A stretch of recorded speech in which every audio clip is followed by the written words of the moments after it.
Welcome to the Think Factory podcast. We got one question for you. What keeps you up at night?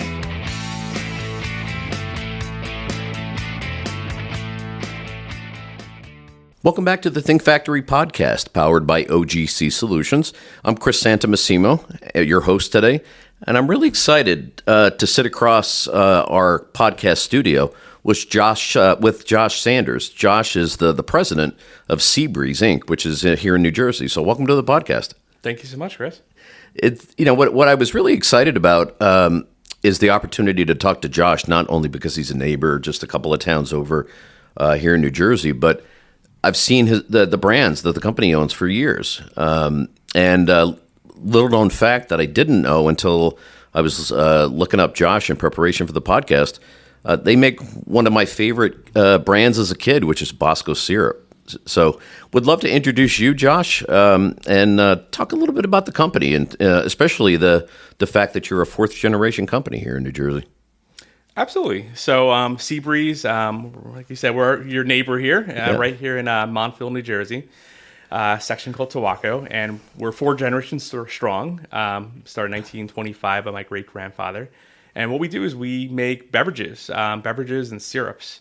So when you go to your local restaurant and you order a Coke, a lot of times you're really getting a Seabreeze Cola. A lot of people don't realize that. So we install all the bar guns and fountain dispensers, juice machines, coffee machines, commercial ice makers, commercial dishwashers for all your local restaurants and bars in the New York, New Jersey area. And we're a one-stop shop for those restaurant and bar customers. We install the equipment, we make the product, we repair the equipment, and we're really the backbone for the food service industry. Interesting. And you've got a full suite of brands when it comes to the sodas as well. That's correct. So we have our own brand of Seabreeze, which is the most economical option. But we also manufacture some national brands, including Jones Cola, Arizona Iced Tea, Stewart's Root Beer, RC Cola, Diet Right, and some others as well. And we also have another branch I forgot to mention. So we have like 2 sides to our business. I mentioned our food service business, but we also manufacture what we call consumer products, things you find on a supermarket shelf. So we have our own brand called Bosco, like you mentioned, Bosco chocolate syrup, and we also have some other variations from that. We have a sea salt caramel syrup, strawberry syrup, vanilla syrup, coffee syrup, all into the Bosco brand. And then we also manufacture for other companies too. So we manufacture for a lot of companies that purchase overseas. We sell a lot to the Middle East of all places. Oh, wow. So we export to the Middle East. They love American-made products. In a lot of these other countries, they find that the quality, it is, in my opinion, it's much better quality compared to other places. But there's also perception that American-made products have a better quality as well. So a lot of the products that are sold in those areas have big American flags on it, and very, very apparent that it's American-made. That's interesting. You perked up my ears when you said sea salt caramel, because I think my wife would take advantage of that one for sure. Yeah, but what's interesting about the Bosco brand is if you didn't know Seabreeze or know about Seabreeze, you might not even know that there's a connection there.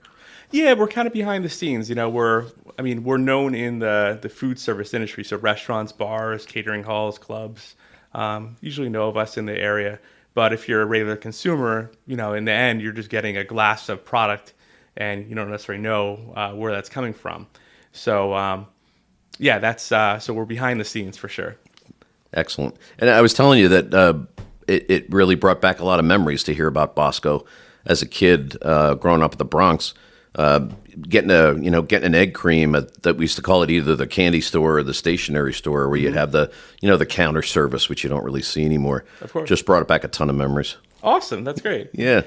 It's and I'm sure we used it for chocolate milk, which is a pretty fun thing as a kid too. Yeah. In fact, my daughter at 26 years old is still a big fan of chocolate milk. So that's amazing. Yeah. And that's our goal actually, is a lot of I guess we'll call it like the baby boomer generation knows about our brand Bosco, but we're trying our best to make it known to the younger generations as well. So that way, when you're starting a family and your kids want something delicious to drink, you can pull out a bottle of Bosco to give to their kids. Well, it gets them to drink milk in any event, right? Exactly. What's the secret for all these years of success and sort of differentiating your products from these, global brands like Coca-Cola or Hershey and others? Yeah, I mean, on the syrup side, I would say that there's there's nostalgia, that it's been around for a long time, and people gravitate towards what they're used to. But also, in the end, the product itself, I think we make a better product. We use all natural cocoa for our chocolate syrup. It's no artificial flavors, no artificial colors, etc. All the things that people look for. Gluten free, it's kosher. Yeah. We also have a product that we sell to Whole Foods and other natural stores. It's a fair trade chocolate syrup. It's a little heftier price tag, of course, as most things are in Whole Foods, but it is a better product. And what the fair trade means, which a lot of people don't know, is that it means that there is a record of fair payment throughout the course of the purchase arrangement. So, it makes sure that everything back to the farmer, they're all paid a fair wage. Interesting. Yeah, so a little bit of a positive societal effect besides people enjoying your products. Exactly. Yeah, that's terrific. So, what's the magic to make a business like yours successful for now 4 generations? That doesn't happen very often, and doesn't happen in very many industries where you've got solid players within the family that are able to take the reins and continue the success of the business. Yeah, no, you're absolutely right. I forgot what the percentage is, but the amount of businesses that make it to 4 generations is, I think it's in the very small single digits, 1, 2, 3%, Right. And so not many make it this far, and we're happy that we were able to continue to 100 years this year, which we're excited about. Congratulations. And I'd say that the reason why we make it this far is, one, we have really strong family values, and a lot of companies, larger companies, especially publicly owned companies, you have shareholders and you have people that are looking after you. What's your quarterly profit and whatever other measures they look at. And we don't look at it like that. We look at it in the long term and making sure that we'll be successful in the long run, not quarter by quarter. So there are times where we haven't done well, and we've still, hunkered down and find ways to stay alive, especially like during COVID as an example. That was a real test of our abilities. We have 2 sides to our business. One is the food service, which is serving restaurants and bars, and everyone knows what happened during COVID. The restaurants and bars were pretty much shuttered for a long period of time, and we were able to stay alive during that time. And so you just have to find ways to survive. That's what it comes down to. Sure. But it also means that the prior generation is teaching the craft to the next generation, and the next generation is prepared to learn it and prepared to be successful and has the skills. So congratulations on that as well. Thank you. Yes. Yeah. So, within a family business sometimes where you've got that overlap of personal relationships and business relationships, again, that's sometimes hard to navigate as well. Yeah, so I work with my father, and we recently had a change in role where I became president, and that was his former role, and he elevated to chairman. And so, working together, I've been working with him for the past 20 years full time. And, you have your ups and downs, working with your father, and as anyone can imagine, you maybe have ups and downs with your parents, but you don't see them every day usually. Right. But in my case, I do. Yeah. And so, there's definitely times where we've argued and disagreed, but on the whole, we've found ways to get along and to agree on the important topics. And that's what's important is, just like in a marriage, let's say, or if you're dealing with your kids, you're going to have ups and downs. Right. Same idea with dealing with a family member in a business. You have to find ways to make it work. How do you get past those rough patches? When you got a disagreement, you're at loggerheads, and sometimes with a relative, you might say things or present things in a way that's a little bit maybe sharper than you would to a non-family member that you're working with. Yeah, some restraint is necessary at times, especially when you have in your head that you want things a certain way, and they disagree with that. But I also realized that in my role, even though he's my father, and I feel like on a personal level I can talk back at times, maybe. But while at work, he was still my superior. So in the end, I would have to acquiesce if push came to shove, and you have to. It's almost like the military. You have your roles, and you have to make sure that you follow the pecking order. Yeah, exactly. Yeah, but in the end, you've been able to get past any of those rough patches and succeed. So that as you said, I can't imagine how low the percentage is for fourth generation. Usually after two, it's a lot of companies really fall into some serious places where they can't continue to grow or succeed. So you've made it 2 times more than that. Absolutely. Yeah. So what do you see happening that's interesting maybe in the either side of your business in terms of customer customer demands or how the market is changing? Mm-hmm. Is there still a place for some of those legacy brands? On the consumer side, like products on the store shelves? Like for Bosco, for example. Yeah, I think there is. I mean, I think that, we have a great product, and there's other products out there that are similar to ours that you see it, and it's almost like a visceral reaction almost where you, hopefully that's a positive word. I forgot how. But yeah, I gotcha.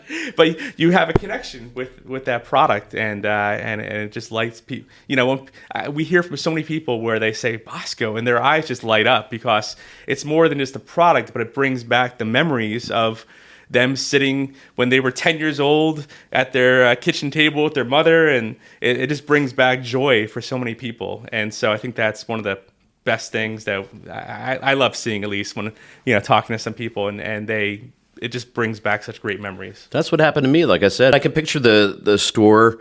It was 1 block over from my grammar school in the Bronx, where I used to get the egg creams. I'd always bug my mother or bug my grandmother to bring me over there after school. Yeah, just great memories. And the Bosco. I mean, that's what they used.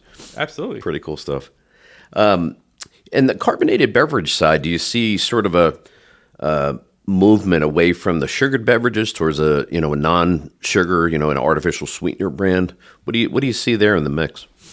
So I think there's a difference between what you find on the supermarket shelf for the beverages and what you find when you go to a restaurant or bar and get a glass. Sure. In the end, so when you go to a supermarket and you're looking at the ingredient statement, a lot of people are very careful about what they want to make sure it's got certain ingredients, but I find that when you go to a restaurant, people still want to have a splurge. I feel right. I think that's like the idea of why you go out in the first place, why you go to a restaurant or bar, was you want to have an experience, and I think people still want to have something a little bit, maybe a little less healthy, I guess we'll call it. Not that all of our products are unhealthy, but we have a variety of products, but I think that for like having a soda, let's say, people still enjoy it, and people still want to have a good time when they go out, and that's why it's still popular, in my opinion. Right. But we still have we have other products for those who are a little bit more conscious about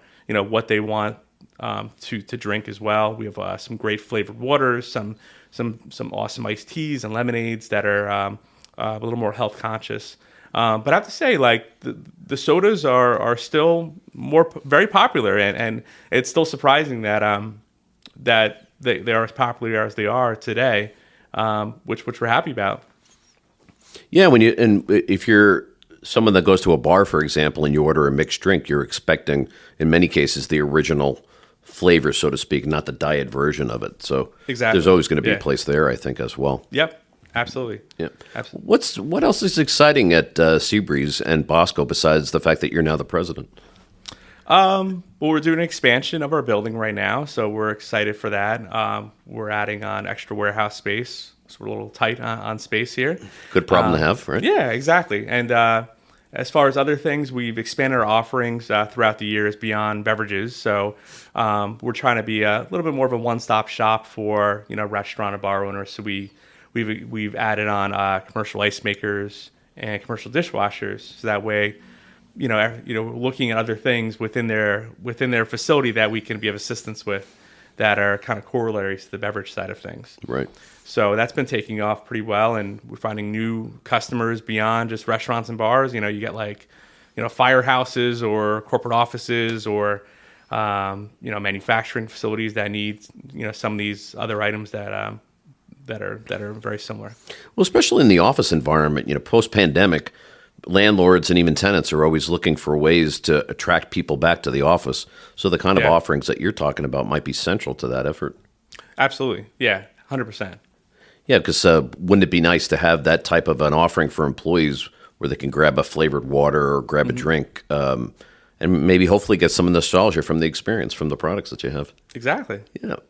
Well, this has been fantastic. I just love to talk to folks like yourself that are running a successful business, but a little under the radar in a sense, right? You're not out there screaming about it, but people love your brands and they know it, and just brings an extra spark when you get to talk to somebody who's got some really cool brands like yours, especially the ones that bring back the memories, right? Absolutely. So let folks know where they can check out maybe either side of the business, and especially on some of the commercial equipment that you're talking about.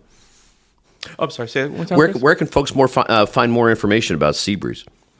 And Bosco, too. Yeah, you can visit our website, syrups.com, syrups.com. Give us a call, 800-SEABREEZE, or visit our other website, boscoworld.com. You can see all the stores where you can find Bosco in your neighborhood. And which is a long list, I think. It is. And if you have any new flavor ideas, please let me know. We're always interested to hear what's out there from our fans. So yeah, thank you. I appreciate it. Well, fantastic.